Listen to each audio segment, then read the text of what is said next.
araw na ito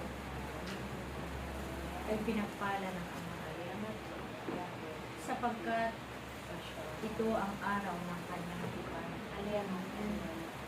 Mapalad kayo na narito sa tahanan sapagkat ang pagpapala ng Ama ay makakamtanin sa inyong mga buhay. Ako si Maria, ang ina ng inyong Panginoon Jesucristo, ay narito kasama ninyo sa lahat ng gawa sa inyong pagdarasal ng aking banal na Santo Rosario. Kayo'y pinasasalamatan sapagkat hindi kayo tumitigil sa pagdarasal sapagkat batid ninyo na ang pagdarasal ng Santo Rosario ito ang magiging kaligtasan ninyo. Kaya aking mga anak na narito, ilahad ninyo ang inyong mga kamay at ipagkakaloob ko sa inyo ang ginawa kong bulaklak para sa kagalingan.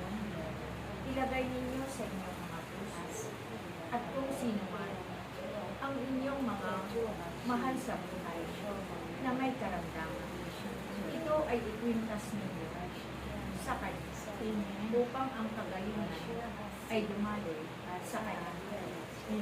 Sapagkat ang bulaklak na ibinigay ko sa inyo, yan ay aking ginawa sa batis sa kaharian niya. Kaya ang bulaklak na ibinigay ko sa inyo, ito ang simbolo na kayo ay gagaling sa inyong karamdaman. Magtiwala lang kayo, manalig upang kayo'y gagaling. Sapagkat kung hindi kayo nananalig, nagtitiwala sa kapangyarihan ng Ama, tunay na hindi niyo makakamdaman ang kagalingan na ipinagkakaloob ng Ama sa inyo. Kaya magtiwala kayo, manalig sa kapangyarihan ng Diyos, sapagkat ang Ama, ang Diyos na may likha ng lahat, siya ang nakakabatid ng magaganap sa mundo. Kaya sa pamamagitan ninyong mga lingkod at hinilang na Ama, naway patuloy kayo maglingkod sa Kanya. Kahit na kayo ay nahihirapan sa inyong mga buhay, ganapin ninyo ang mga tungkulin na iniatang ng Diyos para sa inyo lahat, sapagkat siya ang magbibigay sa inyo ng gantimpala na nagmumula sa Kanya.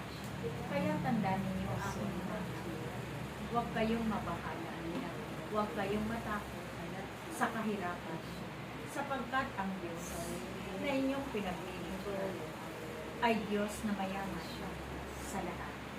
Sa isang kumpas ng kanyang mga kamay ay kaya kayong pagyamanan sa oras na ito.